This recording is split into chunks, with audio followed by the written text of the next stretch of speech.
नमः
महाकालेश्वर भगवान की, ओंकारेश्वर भगवान की, प्रयागराज भगवान की, कुबरेश्वर महादेव की।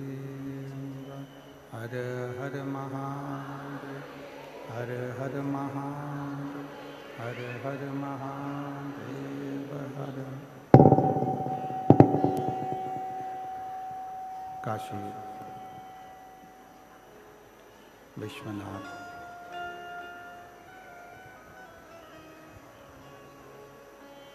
ओगड़दानी त्रिकालदर्शी कैलाशी अविनाशी भगवान शिव, जिनकी पुनीत पावन पवित्र शिव महापुराण की कथा बाबा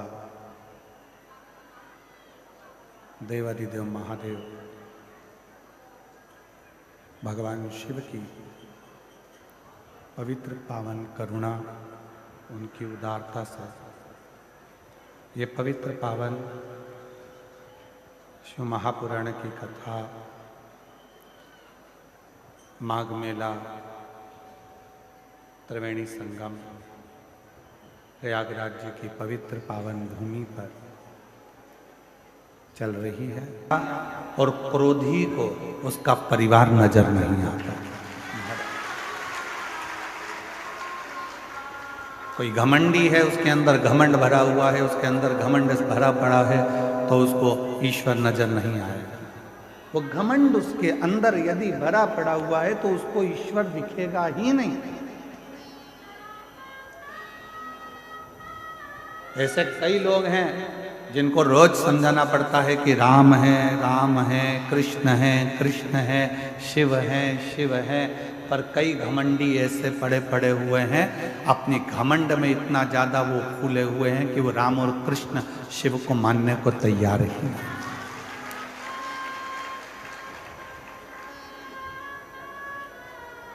घमंडी को ईश्वर नहीं दिखता, ईर्ष्यालु को पड़ोसी नहीं दिखता।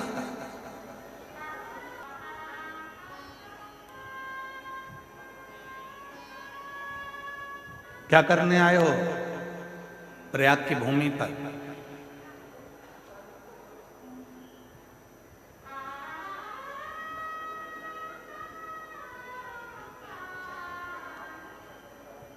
क्या करने पहुंचे हो इस संगम के तट पर?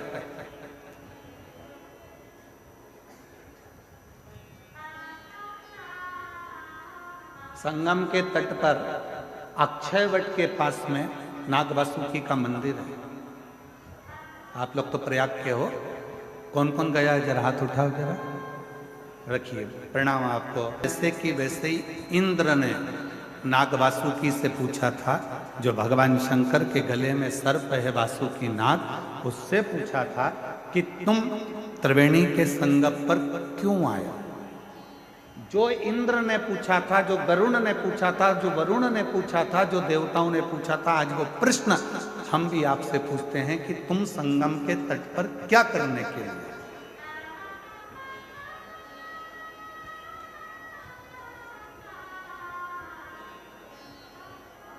वे नाग वासुकी से पूछा था, वो प्रश्न आज फिर सामने आकर खड़ा हो। देवताओं ने नाग वासुकी से पूछा कि तू त्रिवेणी के संगम पर क्या करने आया?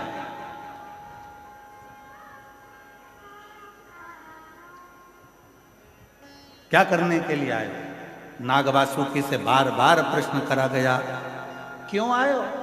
ये गंगा यमुना सरस्वती के संगम पर नाग वासुकी क्या कर? आज वही प्रश्न हम आपसे कर रहे हैं, क्योंकि आप सब प्रयाग के रहने वाले हो। आपसे पूछा जाए कि आप त्रिवेणी के संगम पर क्या करने आए, प्रश्न यहां खड़ा होता है। तो नाग वासुकी ने कहा,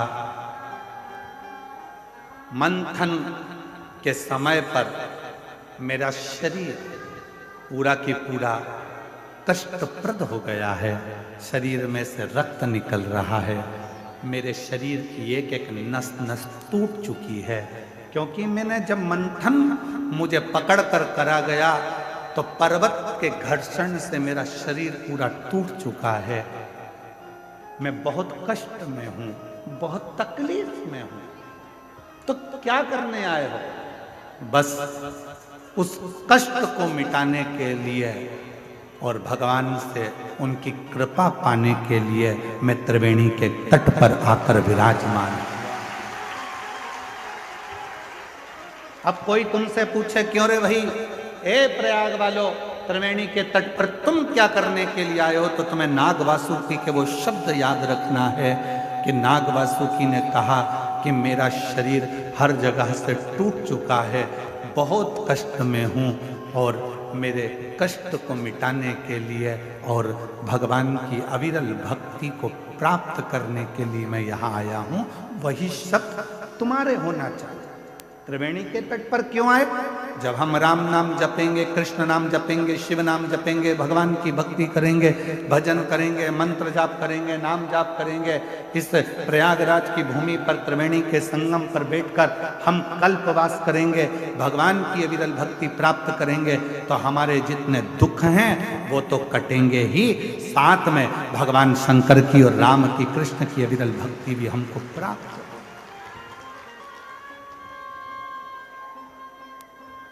हम क्या करने के लिए?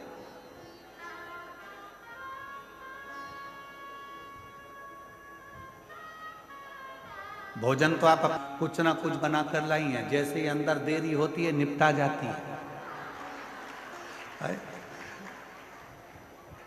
बस अपने भाई को नहीं खिलाती है, बाकी के तो निपटा जाती हो। अब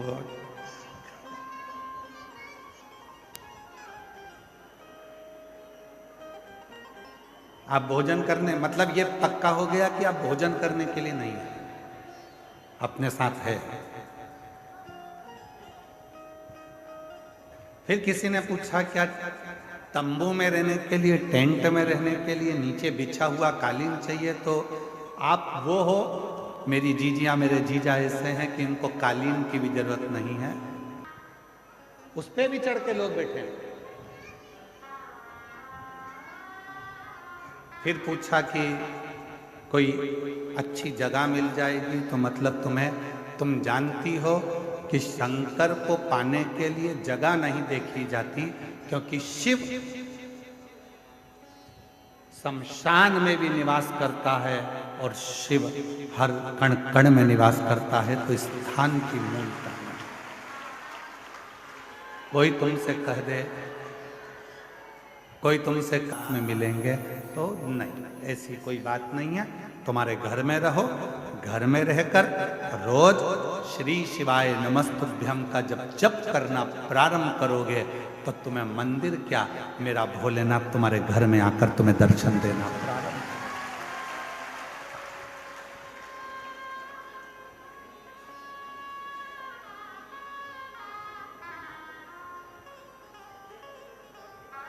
हमारे शैलेंद्र जी एक लाइन गुनगुनाते हैं कि मन को बना ले मन में शिवालय, संग चलेगा वो तेरे डमरू।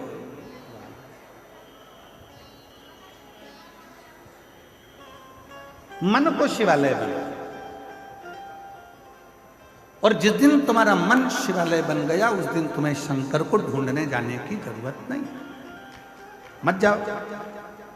मनोहरा की कथा करिए। उत्तर भारत की भूमि पर शंकर भगवान का एक भक्त मनोहरा ऐसा रहता था।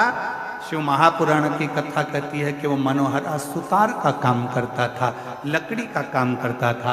उसके पास में एक मट्टी का केवल कलश था, लोटा था, पात्र था, जिससे वो शंकर को रोज गंगा का जल समर्पित करता था। प्रतिदिन रोज गंगा का जल रोज समर्पित करता था प्रतिदिन। एक दिन धर्म पत्नी चिढ़ गई। होता है ऐसा, पति अच्छा रहता है तो पत्नी थोड़ी सी क्रोधी रहती है, और पत्नी अगर अच्छी है तो पति थोड़ा क्रोधी रहता है। भगवान जब भी जोड़ी बनाता है ना तो बड़ा सोच समझ कर बनाता है। देख लो, तुमको यहीं से मतलब नहीं है, तुम तो त्रेता युग से चालू हो जाओ। राम जी के साथ जोड़ी बनी लक्ष्मण जी, भरत जी के साथ जोड़ी बनी शत्रुघ्न जी, ठीक है, जम के तो बोलो। दोनों की जोड़ी बनाई कि राम जी के साथ में जोड़ी बनाकर रखना है, राम लक्ष्मण की, भरत शत्रुघ्न जी की, और नहीं तो राम जी के साथ में राम जी सरल थे तो भरत जी की जोड़ी बन जाती, दोनों एक जैसे हो जाते, सरल सरल। पर नहीं, एक नम्रता वाले के साथ में एक क्रोधी का होना जरूरी है। राम जी के साथ लक्ष्मण का होना जरूरी है, और भरत जी के साथ शत्रुघ्न जी का होना थोड़ी सी नम्र। पत्नी गुस्से वाली है तो पति थोड़ा सा नम्र। वैसे तो पति बेचारा नम्र रहता ही है, ऐसा नहीं है कि नहीं रहता। कर्पूर गौरम करुणावतारम संसार सारम बुझ गए। वैसे तो उसमें नम्रता रहती है। तुम 25 प्रश्न करती हो, उस 25 प्रश्न में से 5 प्रश्न का उत्तर देता है, इससे ज्यादा नम्रता और क्या हो सकती है? तुम खुद विचार करो। केवल 5 प्रश्न का उत्तर देता हो, इससे ज्यादा देता ही नहीं। कितनी बार तुम पूछती हो, कैसी और सिर पे पल्लू डाल के पूछ रही, कैसी लग रही हो? कैसी? फिर बोला, ऐसी लग रही जैसे हरी घास में भैंस चल रही है। अब बोला तो घर डोला। अब बोला ही तो वो कुछ प्रश्न का उत्तर देता, वो देता ही नहीं। उसकी सरलता बहुत सहज होता है। वो कुछ तो भगवान की भी कृपा होती है। जो भगवान के भक्त होते हैं उनकी धर्म पत्नियां थोड़ी तेज होती है। पत्नी अगर भक्त है तो उसका पति तेज होगा, और पति अगर भक्त है तो उसकी पत्नी तेज होगी। पर सतुआ बाबा जी, हम पर भोलेनाथ की कृपा है, हमारी अच्छी है।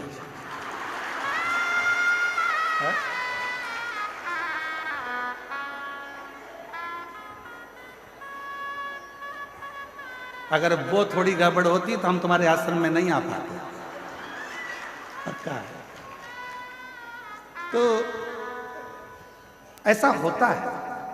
और कोई कोई परिवार ऐसा होता है, जितने मेरे कल्पवास कर रहे हैं इस माघ के मेले में, जितने मेरे कल्पवासी हैं उनकी धर्म पत्नी भी अच्छी है, पति भी अच्छा है, दोनों मिलकर साथ में कल्पवास कर रहे हैं, भगवत वचन।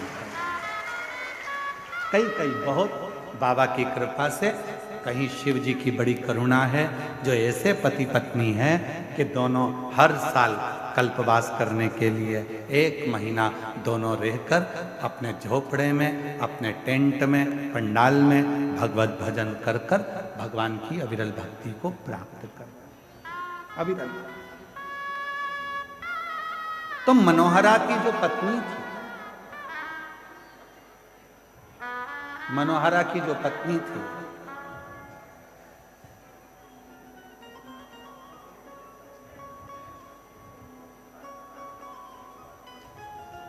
वो मनोहरा की पत्नी बहुत तीव्र थी, बहुत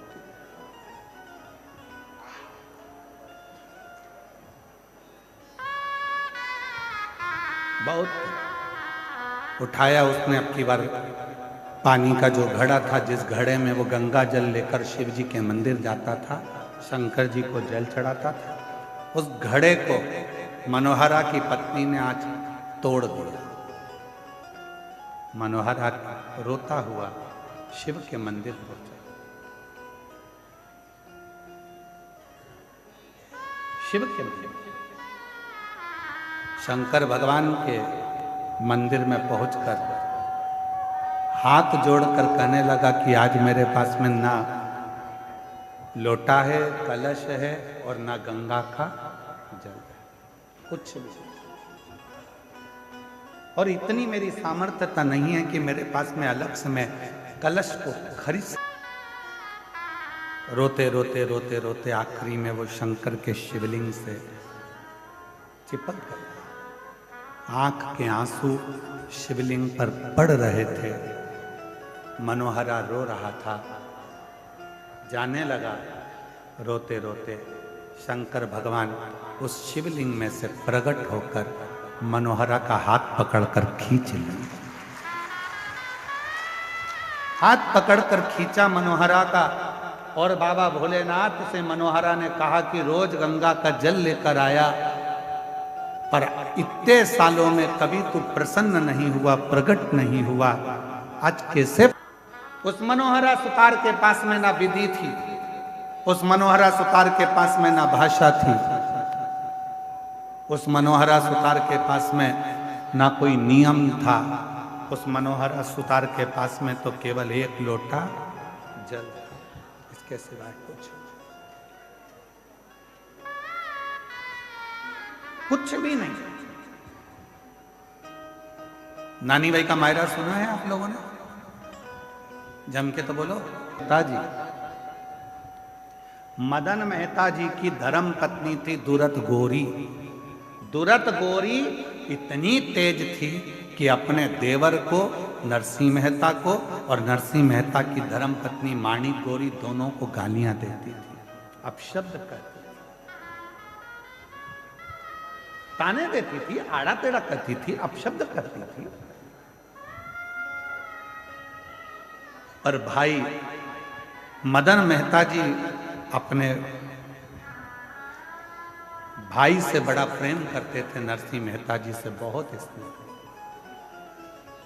जब दादी नरसिंह मेहता की जो दादी जी थी वो नरसिंह को बहुत प्रेम करती, बहुत।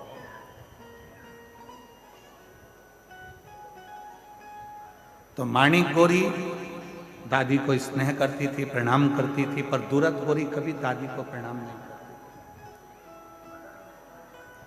प्राण छूट गए दादी के, मर गए। नरसिंह मेहता की पत्नी भी खूब रोई और नरसिंह मेहता की भाभी भी बहुत रोई। पर नरसिंह मेहता की पत्नी जी को समझ में नहीं आया कि मेरी जेठानी दिन रात गाली देती थी दादी सास को, और दादी सास मरने के बाद ये गले चिपक चिपक कर रो रही है, सिर पे इतना लंबा लंबा पल्लू डाल के रो रही है। सास जिंदा थी तो पल्लू रखा यहाँ, और सास मर गई तो पल्लू रखा बिल्कुल छाती तक, और चिपक चिपक कर रो रही है। और थोड़ी देर तक रोई चिपक कर, उसके बाद देवरानी से बोली मैं पानी पी के आई, अब तू रो ले। जब देवरानी रोने के लिए बैठी माणिक गोरी, तब उसको समझ में आया कि मेरी जेठानी चिपक कर इसलिए रो रही थी कि सास के कान में सोने की मुर्की थी जो कान में डली थी, उसको दांत से कटक रही थी, निकाल। जब वो मुर्की निकल गई, रोते रोते लेकर गई और पानी के मटके में उसको डाल दिया, और आकर बोली कि अब दादी जी को लेकर चले जाओ, कब तक रखोगे? रोते रोते उनको लेकर गए। दादी जी के जाने के बाद 13 दिन नहीं हुए पूरे, और नरसिंह मेहता की भाभी ने नरसिंह मेहता को घर से निकालने का प्लानिंग कर लिया।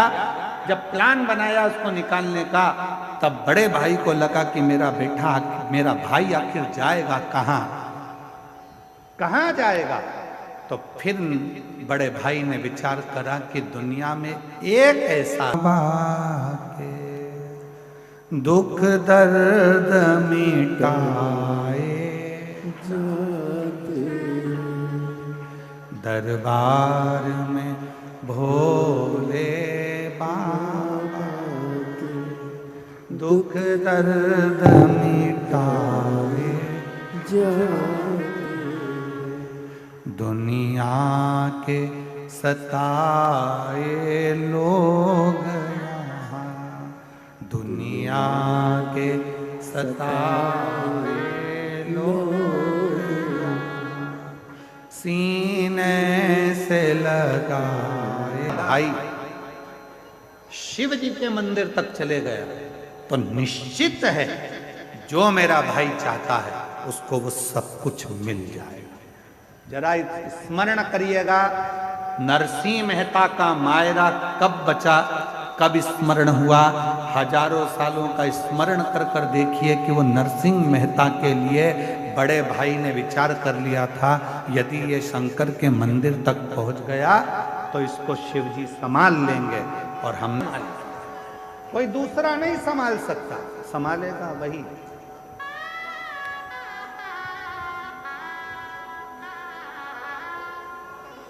दुनिया के सताए लोग यहाँ सीने से लगाए, सीने से लगाए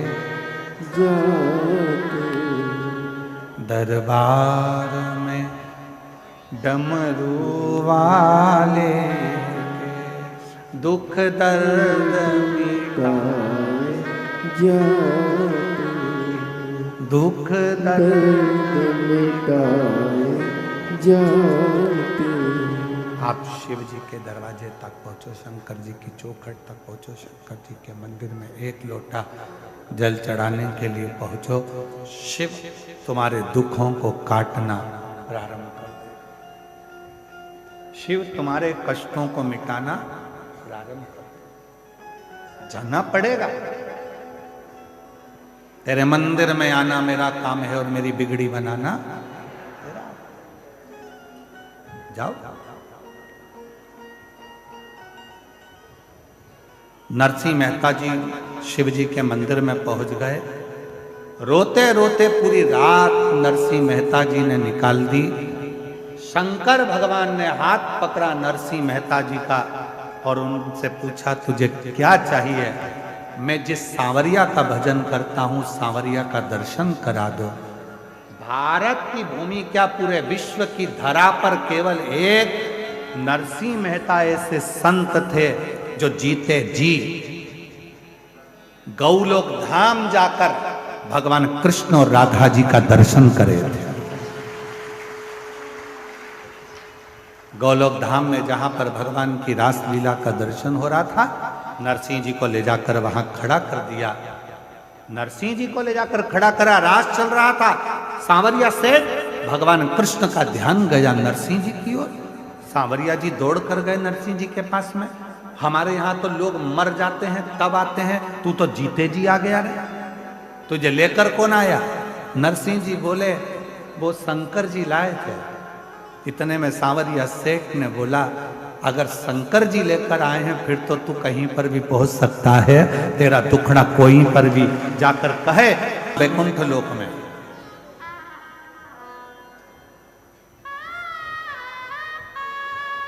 जितने देवता पृथ्वी पर प्रकट हुए सबके जाने की खबर है, सबके जाने का प्रमाण है और सबकी कथा है।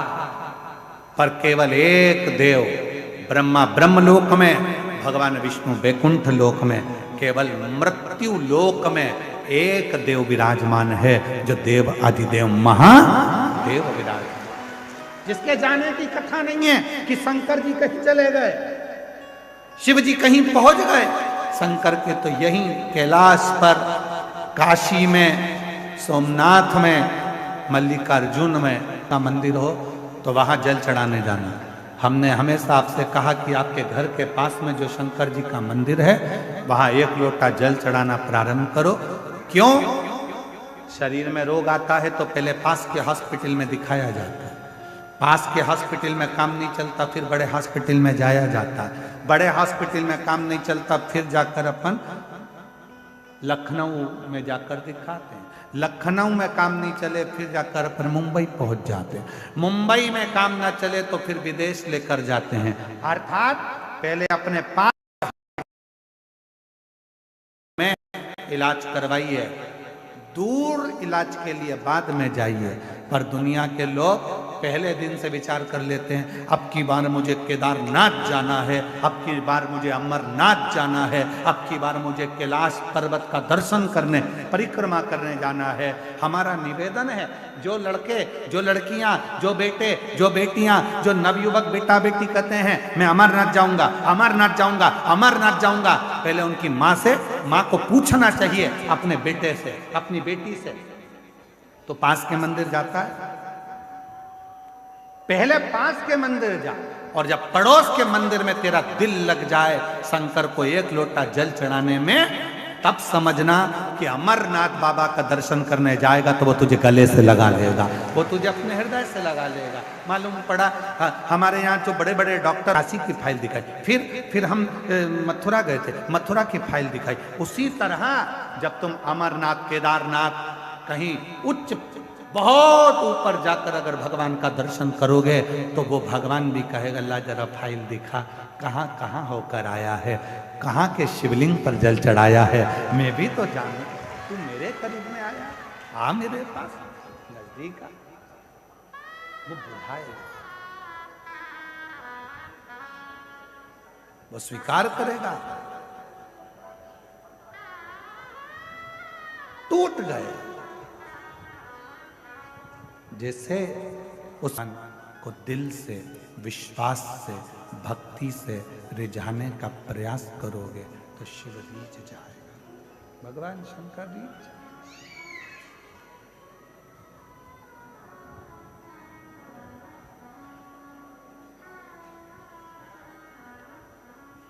कुछ नहीं है हमारे पास।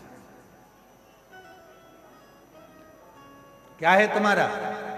शरीर भी तो तुम्हारा खुद का नहीं है, माता पिता ने दिया। धन कहते हो तुम्हारा है तो वो भी तुम्हारा को किसी ना किसी ने दिया है। कुछ भी तुम्हारा नहीं है, केवल एक, जितने तेरे दुख हैं, जितनी तेरी तकलीफ है, जितने तेरे कष्ट हैं, जितनी तेरी बीमारी है, जितने तेरे तकलीफें हैं, वो सब मेरी होगी, तेरा कुछ भी नहीं। फिर किसी ने कहा पानी में इतना दम होता है कि एक लोटा जल, पानी में इतना दम होता है क्या कि जल चढ़ाया और जल चढ़ाते से ही शिवजी हमारे दुख काटना प्रारंभ कर देते हैं। पानी में कितना दम होता है।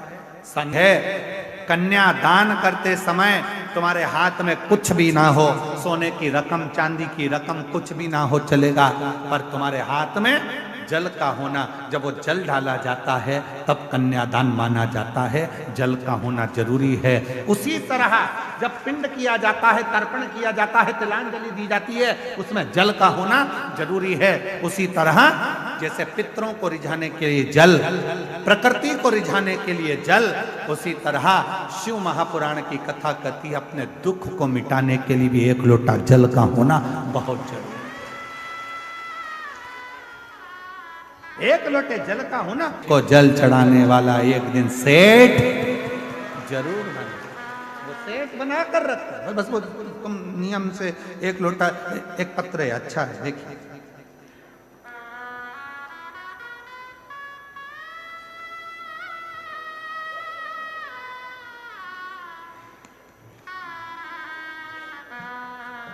ममता सोनकर, मेरा मोबाइल नंबर ये है।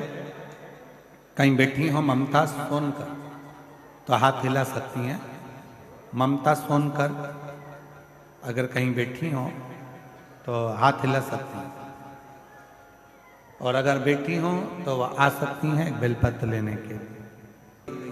कंकर शंकर की पूजन करी, पंडाल में बैठकर कथा श्रवण करी। मैं बताना चाहूंगी गुरुदेव, मेरा पुत्र हर्षवर्धन जो नीट का एग्जाम कई सालों से दे रहा था पर उसका नीट क्लियर नहीं हो रहा था, तब मैंने अपने बेटे से कहा कि तू एक बार शिव महापुराण की कथा पंडाल में बैठकर श्रवण कर, तू देख बाबा कैसे कृपा करता। और मेरा बेटा शिव महापुराण की कथा को यही प्रयागराज की धरा पर सुनने के लिए पूर्व में आया और बाबा की ऐसी कृपा हो गई कि आज बाबा ने मेरे बेटे को नीट एग्जाम क्लियर करा दिया। वो MBBS की पढ़ाई कर रहा है और आज मेरा बेटा डॉक्टर बनने जा रहा है। मैं बाबा को यहाँ प्रणाम करने के लिए, थोड़ा समय लग सकता लगेगा पर वो फल जरूर देगा। तुमने जो एक लोटा जल समर्पित करा, तुमने जो एक लोटा जल चढ़ाया, तुमने जो एक लोटा जल समर्पित करा है, तुमने जो एक लोटा जल चढ़ाया है, उसका फल तुमको मिलेगा। जो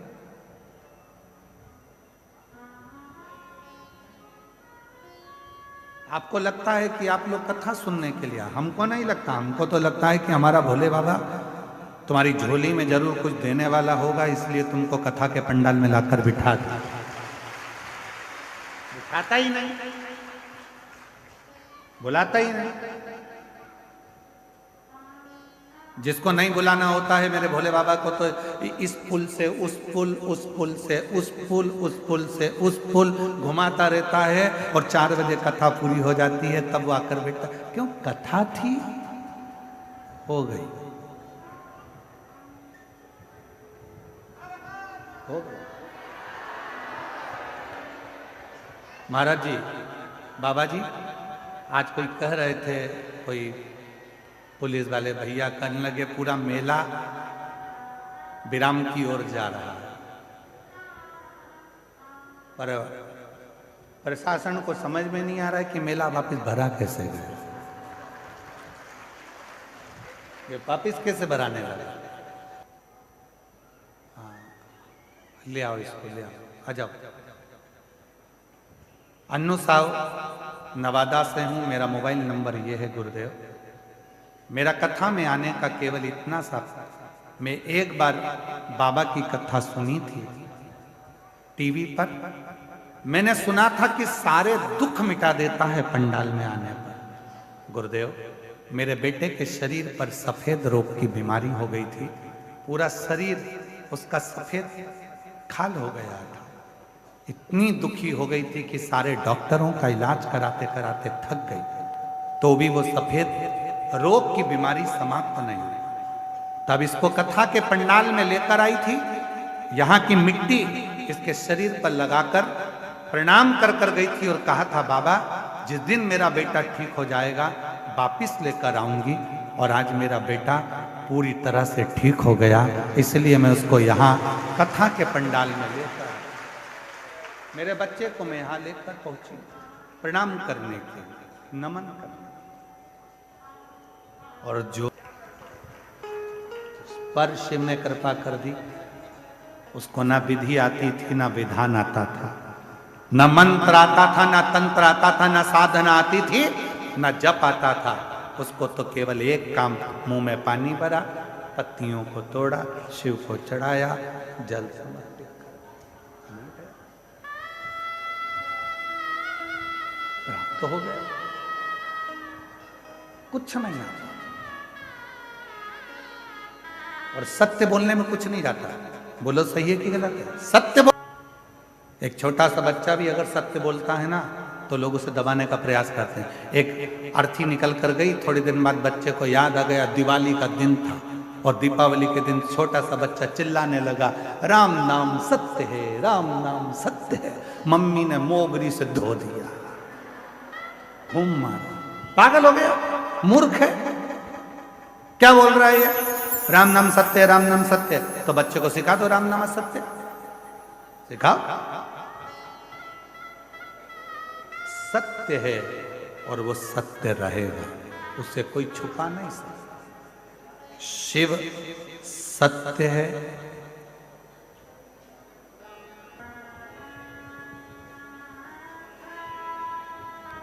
और कोई कोई बेलपत्री 5 पत्ते की होती है तो उसमें 2 पत्ते और जुड़ जाते हैं, समर्पण और विश्वास। उसमें 5 पत्ते की बेलपत्र में 2 पत्र और जुड़ते हैं, समर्पण और विश्वास।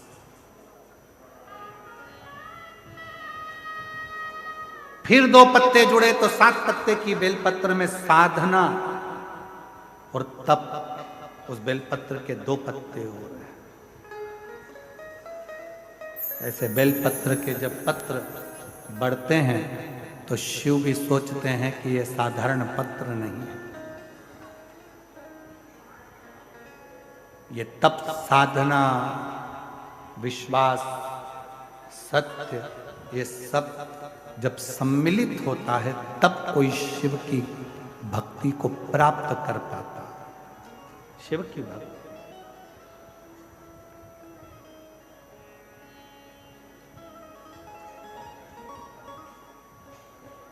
कल एक माता जी ने एक पत्र भेजा था, उस पत्र को हमने पढ़ा, शायद वो कक्षा में ही होगा।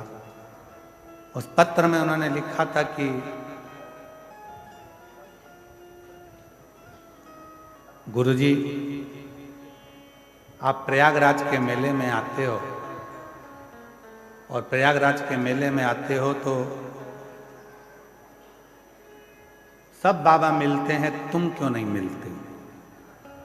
तो हम हाथ जोड़कर निवेदन करते हैं कि हमसे ज्यादा आप उस देव अधिदेव महादेव से मिलने का संकल्प लें। हमारा एक लक्ष्य है कि आप शंकर जी से कैसे भी जुड़ जाओ, क्योंकि सियोर वाला महाराज तुम्हारा दुख कभी नहीं काट सकते।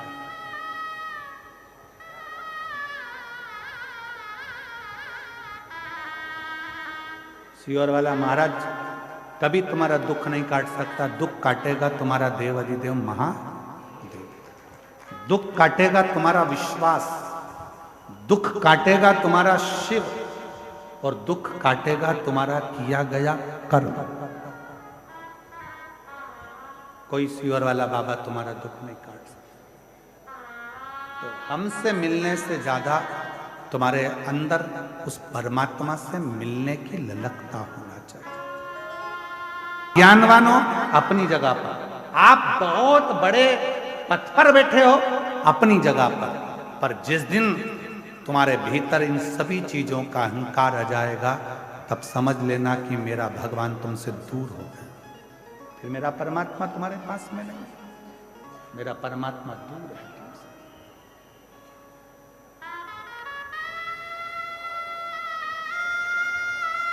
और आज प्रयागराज की भूमि पर एक बात कहना था, पुराण को जो सुन रहे हैं उनसे एक निवेदन करना चाहेंगे। कभी कभी यदि हाथ में पानी का लोटा भी ना हो, एक लोटा जल भी ना हो, तब अपने हाथ की अंजलि को फैलाकर हृदय का जल भरकर भक्ति से अगर हाथ को भी ऐसा कर दोगे तो भी वो जल को स्वीकार कर लेगा। वो स्वीकार करेगा। उसमें आपका विश्वास का होना जरूरी है, उसमें आपके भरोसे का होना जरूरी है, उसमें आपकी दृढ़ता का होना जरूरी है। विश्वास, भरोसा, दृढ़ता यदि है, ब्रह्मा जी भगवान शंकर को नहीं माना। कई लोग ऐसे हैं संसार में कि वो सोचते हैं कि मैं जो बोलूं वो होना चाहिए, मैं जो करूं वो होना चाहिए। तो ब्रह्मा जी शिव जी को नहीं माना, भगवान शंकर को मानने के लिए तैयार नहीं हुए, भगवान ब्रह्मदेव। तब भगवान नारायण ने उनको समझाया, फिर भी वो नहीं मानते। तब भगवान नारायण ने और भगवान ब्रह्मा ने एक पर्वत को घुमाया तो उससे शिवलिंग की आकृति उत्पन्न हो गई। तब ब्रह्मा जी ने उस शिवलिंग की आकृति में से कानों में ध्वनि सुनी। शिव जी बोले, ब्रह्मदेव मैं ही शंकर हूँ, सृष्टि का निर्माण भी मैं ही करता हूँ, संहार भी मैं ही करता हूं और संचालन भी मैं ही करता हूं, कोई दूसरा नहीं।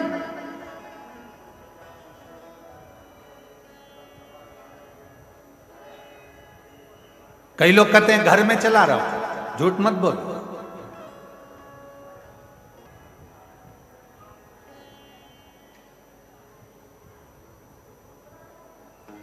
ये झूठ है।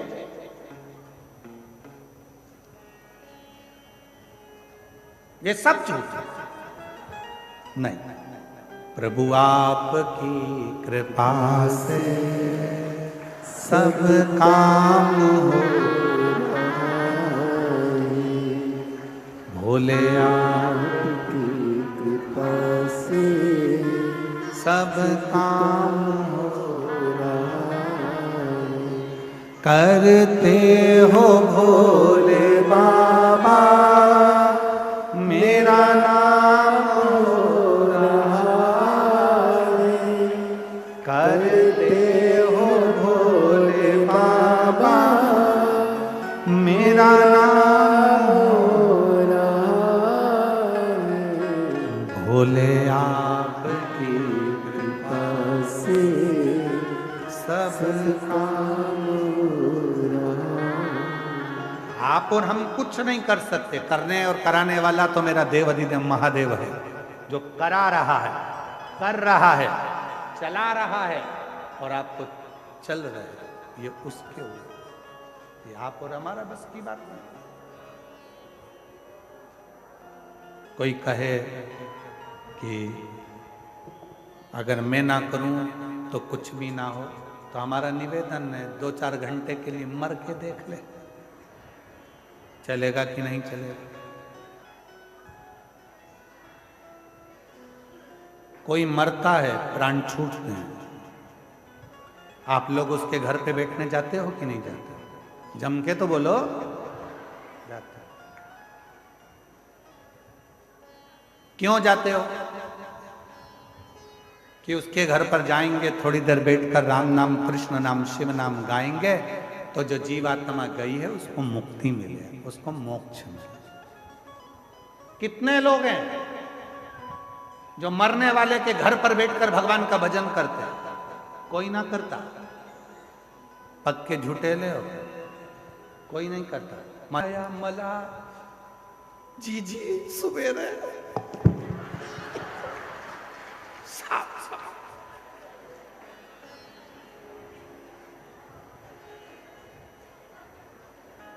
अब तुम्हें बताया, तुम गई, तुम्हारे बाद फिर कोई दूसरी आ गई।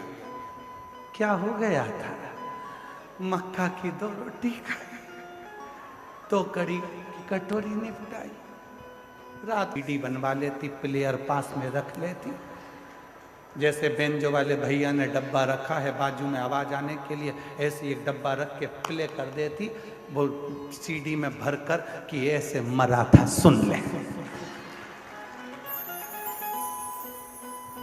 ये जाकर मत पूछो मरने वाले के यहाँ कि कैसे गया, ये पूछो कि कहाँ गया। भजन करो, कीर्तन करो, नाम जाप करो, स्मरण करो, शिव नाम जपो, राम नाम जपो, कृष्ण नाम जपो। और हम पूछ रहे हैं कहाँ गया।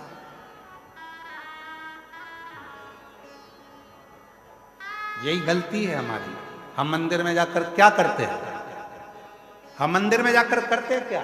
1 लोटा जल हम चढ़ा रहे हैं, और पहले भी कथा में कहा तुम्हारा पूरा 1 लोटा जल शंकर जी को चढ़ना चाहिए, क्योंकि दुनिया के कई लोग कहते हैं कि हम जल चढ़ा रहे हैं, इतने दिन हो गए जल चढ़ाते, इतने दिन हो गए जल चढ़ाते, इतने दिन हो गए जल चढ़ाते, शंकर जी हमारी नहीं सुन रहा है, शिव जी हमारी नहीं सुन रहा है, पड़ोसी की सुन ली, तुम्हारी क्यों नहीं सुनी? उसका कारण यह है कि तुम्हारा 1 लोटा जल शंकर जी को नहीं चढ़ रहा है, तुम्हारी दृष्टि में अभी भी भेद है। इसलिए आप लोगों से कहा था कि ये शिवलिंग, ये जलाधारी, ये जल बहने का स्थान, जिस पे शिवलिंग रखा है वो पार्वती जी का हस्त कमल है।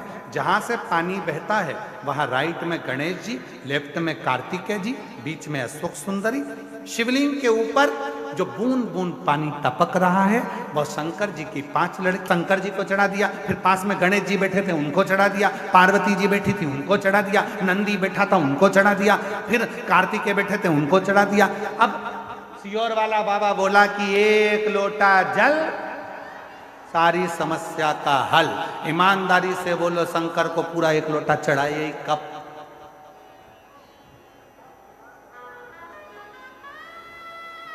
वो 1 लोटा जल लेकर गई थी, उसी में शंकर जी को चढ़ा दिया, उसी में गणेश जी को चढ़ा दिया, उसी में पार्वती जी को चढ़ा दिया, उसी में कार्तिकेय जी को चढ़ा दिया। वो 1 लोटे जल का तुमने विभाजन कर दिया।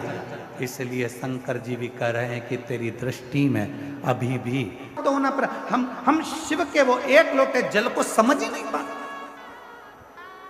और आप में से कई लोग होंगे जो ये गलती करते होंगे, ऐसा नहीं कि नहीं करते होंगे। 1 लोटा जल चढ़ाना, गणेश जी को चढ़ा दिया, पार्वती जी को चढ़ा दिया, नंदी को, वो 1 लोटा जल पूरा।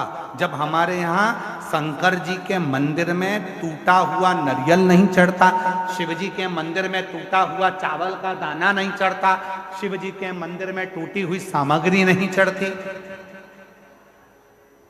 तो आधा लोटा जल क्या करेंगे बोले ना? पूर्ण समर्पण, पूर्ण समर्पण। शिव को रिझाने में देरी नहीं होती। शंकर को जैसे ही जल चढ़ाया वैसे ही भोलेनाथ प्रसन्न होना प्रारंभ कर देते।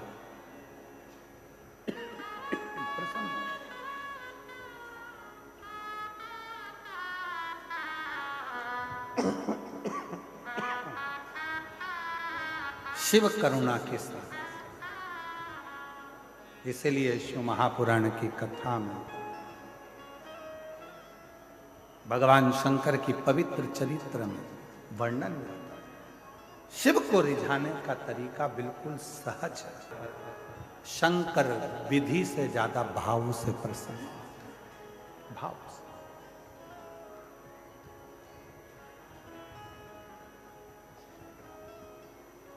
विधि से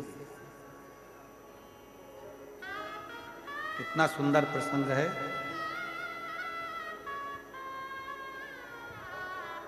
जलंधर की पत्नी वृंदा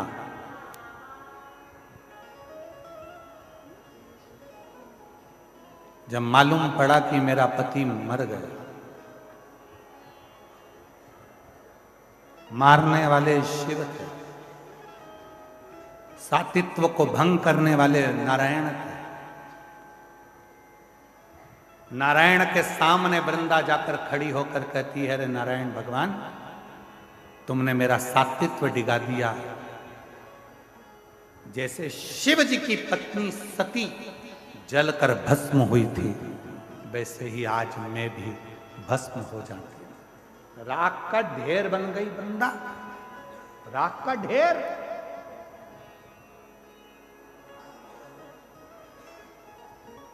क्यों? दुनिया के लोग कहते हैं भगवान शंकर भस्म धारण करते हैं। उनके भस्म को देखकर एक बार भगवान नारायण ने भी मुस्कुरा दिए थे और कह दिए थे, इस भस्म में ऐसा क्या है? 2 बार भगवान नारायण भगवान की लीला पर मुस्कुराए थे और दोनों बार भगवान नारायण को उस लीला का दर्शन करना पड़ा।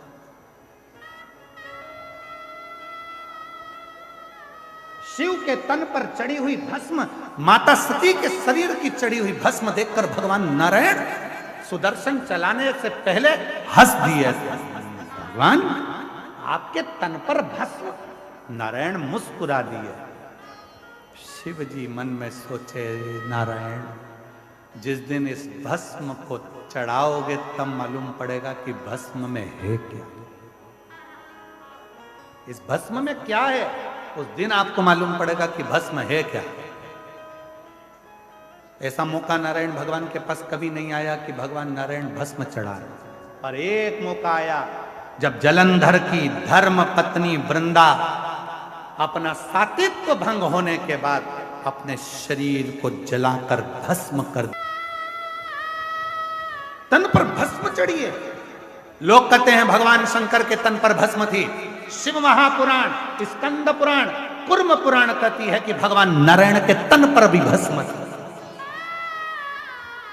शिव ने सती की भस्म धारण करी थी और भगवान नारायण ने वृंदा की भस्म धारण करी। और जो सती माता भस्म के रूप में प्रकट हुई, उससे बेलपत्री का वृक्ष उत्पन्न हुआ, और जो वृंदा भस्म के रूप में प्रकट हुई नारायण के स्पर्श से, वो तुलसी का पौधा के रूप में प्रकट हुआ। शंकर ऐसे हैं जो भस्म लगाते हैं, शंकर ऐसे हैं जिनको भस्म चढ़ती है। भगवान नारायण ने भी अपने तन पर भस्म धारण करी थी, बस अंतर इतना है, शिव सती की भस्म लगाए थे और नारायण वृंदा की भस्म लगाए थे। वृंदा की भस्म।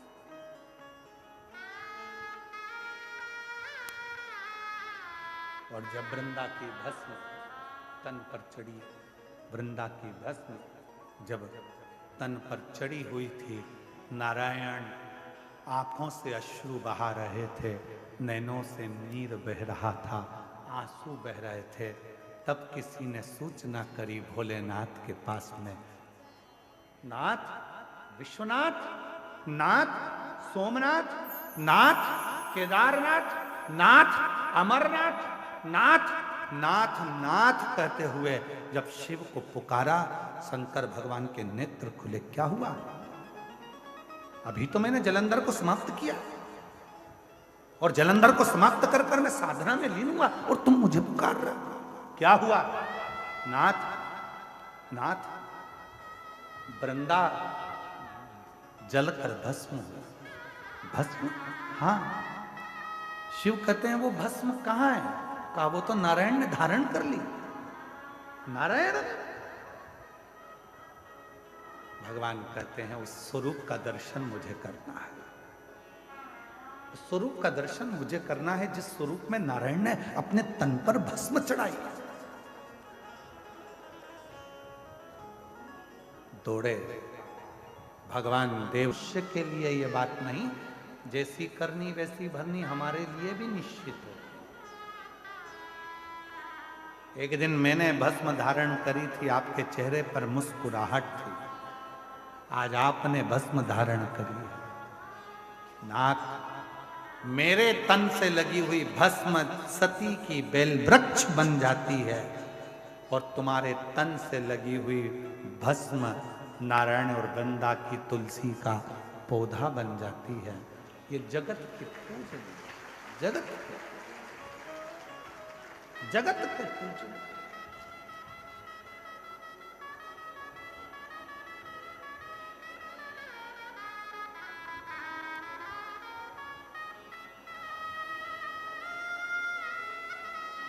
कितना सुंदर कहा है।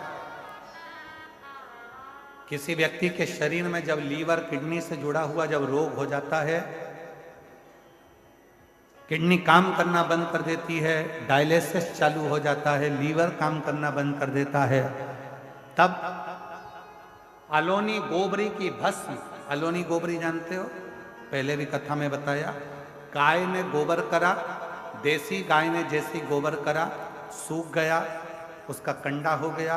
सूखने के बाद उस गोबरी को जलाया, जलाकर जो भस्म बनी, कपड़े से छाना, छानने के बाद वो भस्म जब है और उस भस्म को लाकर सुबह सुबह मुख में रखा जाता है तो उससे लीवर और किडनी जैसे रोग भी समाप्त होने लगते हैं। उसमें एक अमृत तत्व उत्पन्न हो जाता है। उसका प्रमाण शिव महापुराण में एक पत्र आया, देखिए।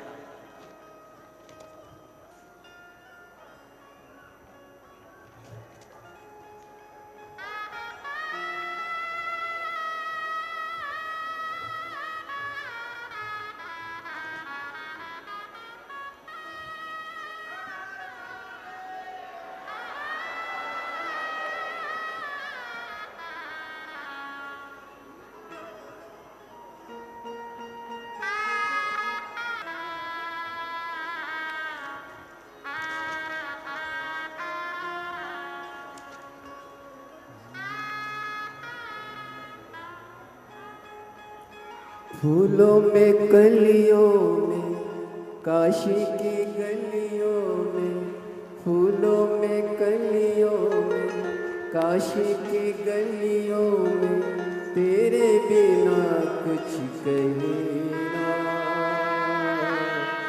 तेरे बिना भी क्या जीना, ओ भोले तेरे बिना भी क्या जीना।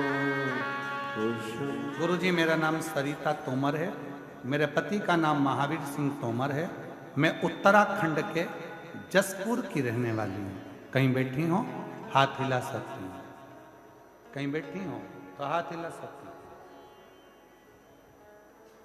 और अगर बैठी हो तो आ सकती हैं एक बेलपत्र लेने के लिए। तुम सब काहे खड़े हो गए? बैठ जाओ, बैठ जाओ, बैठ जाओ। 7 साल से मेरा लीवर खराब है, डॉक्टर इसको बदलने का कह रहे हैं, पर इलाज कराते कराते मुझे 7 साल हो गए। तब किसी एक बहन जी ने हॉस्पिटल में मुझसे कहा कि वो सीहोर वाला बाबा कथा कहता है, उसका कोई एक उपाय जरूर करो। मैंने पशुपतिनाथ का व्रत किया। व्रत करने के बाद मैं सीहोर गई, वहाँ पर मैंने गुरु पूर्णिमा की कथा भी सुनी, और कथा सुनने के बाद आपने भस्म का प्रयोग करना बताया। जिस भस्म के प्रयोग को मैंने करा, और आज बाबा की कृपा से मेरा लीवर काम करना प्रारंभ कर दिया, और बाबा की कृपा से मैं स्वस्थ। कहीं बैठी हो तो आ सकती। एक पत्र और है। मेरा नाम प्रत्युषा ओझा है, मेरी आयु 16 वर्ष है।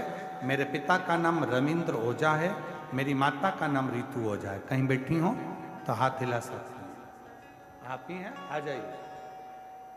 रितु ओझा।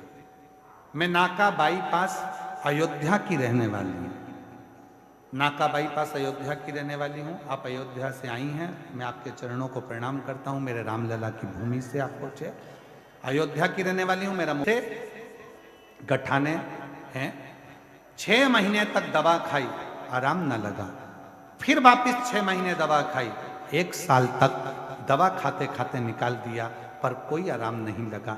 फिर ऑपरेशन के लिए डॉक्टर ने कह दिया। ऑपरेशन की तारीख निकलवाई, ऑपरेशन सफल हो, ये बाबा से विनती करी, पर ऑपरेशन की तारीख निकालने से पहले ही एक कोई ऑटो वाले भैया ने कहा कि बाबा कथा कहता है, पंडाल में जाकर यदि कथा सुने और वहां की मिट्टी को नमन करें, शिव को 1 लोटा जल चढ़ाए, चढ़ा हुआ जल नंदी के पास बैठकर पिए, कुंदकेश्वर बाबा का नाम लेकर बेलपत्र खाएं, वैसा ही मैंने करना प्रारंभ करा। मेरी गांठें धीरे धीरे गलना प्रारंभ हुई, और बाबा की कृपा से जब मैं ऑपरेशन के लिए गई तो अल्ट्रासाउंड कराया गया, जिसमें मालूम पड़ा कि मेरी पूरी गठाने गल चुकी हैं। मैं बाबा को यहाँ प्रणाम करने के लिए, शिव को नमन करने के लिए। शिव भक्ति में एक विश्वास की बहुत जरूरत, शिव के भरोसे की।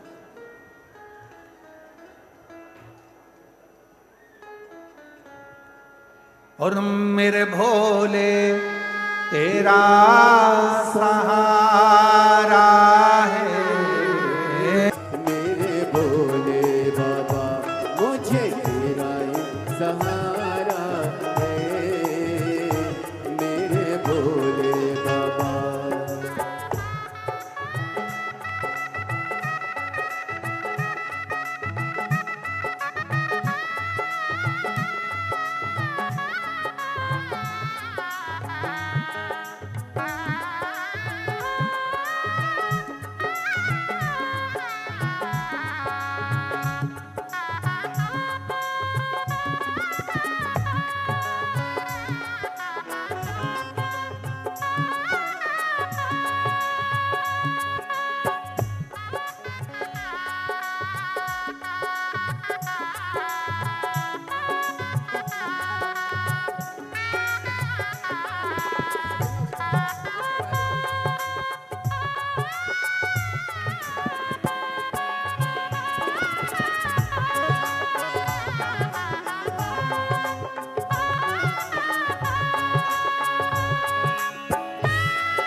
जिंदगी से हारे गम जमाने का हम लेके आए,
रास्ता न सूझे, कहाँ जाए मुसीबत के माँ।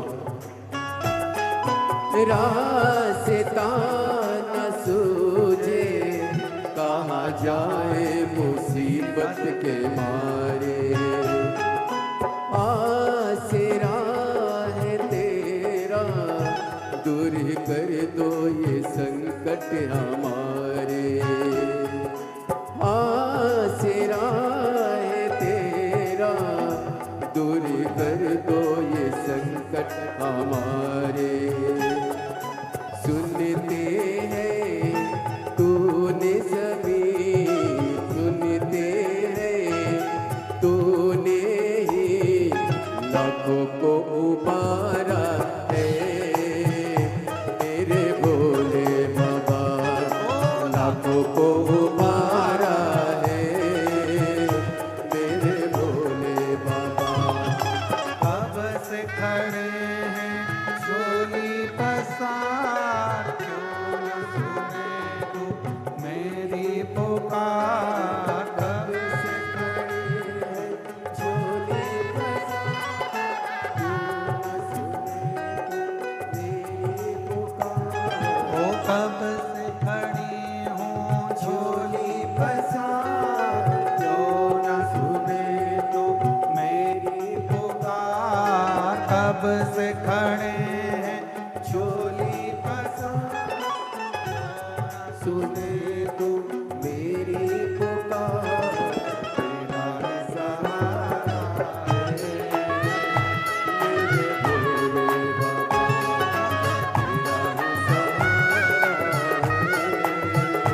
मेरे भोले बाबा, तेरा सहारा है मेरे भोले बाबा। तेरा सहारा है मेरे भोले बाबा, तेरा सहारा है मेरे भोले बाबा।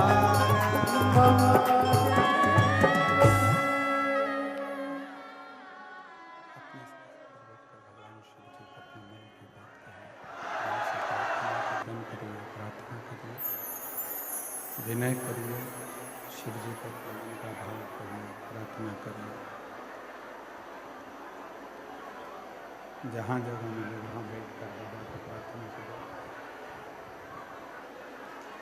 जहाँ जगह मिले वहाँ बैठकर बाबा को प्रार्थना करिए, विनय करिए, निवेदन करिए।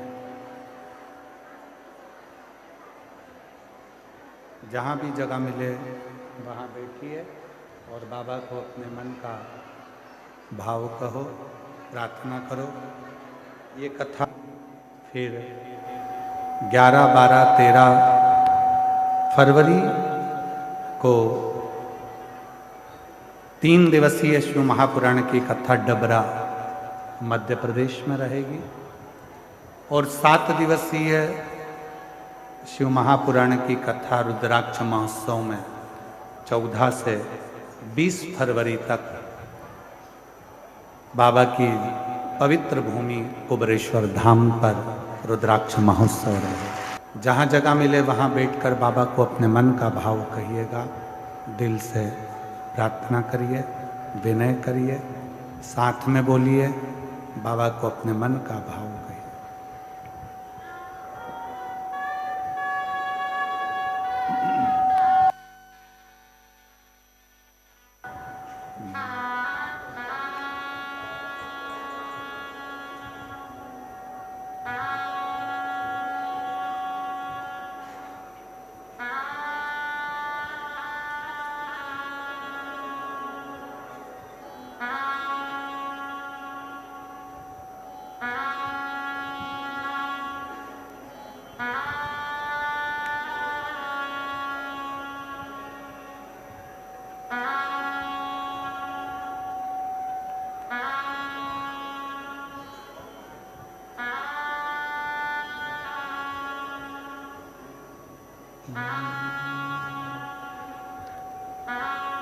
श्री शिवा नमस्तु श्री शिवा श्री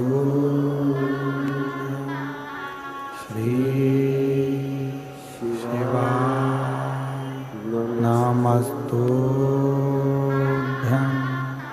श्री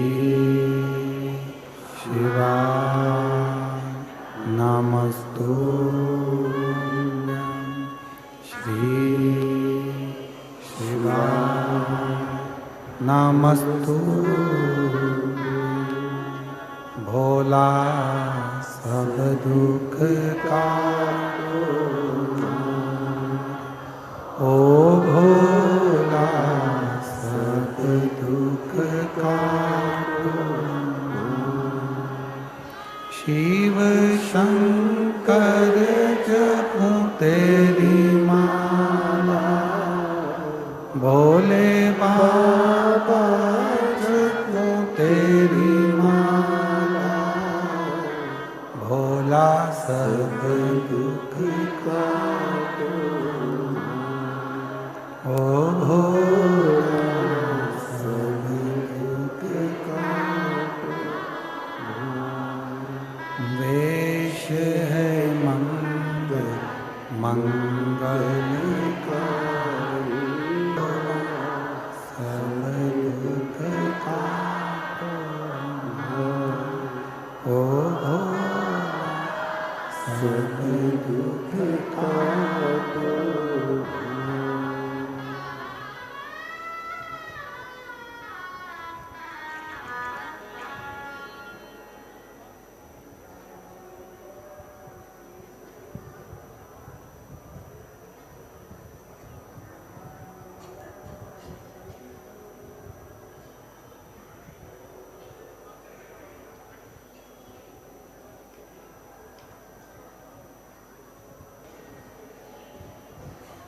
ब्रह्मदेव के लिए भगवान शंकर ने आकाशवाणी करी, फिर भी ब्रह्मा स्वीकार नहीं करते। तब ब्रह्मा जी भगवान शिव के शिवलिंग का शीश देखने के लिए गए।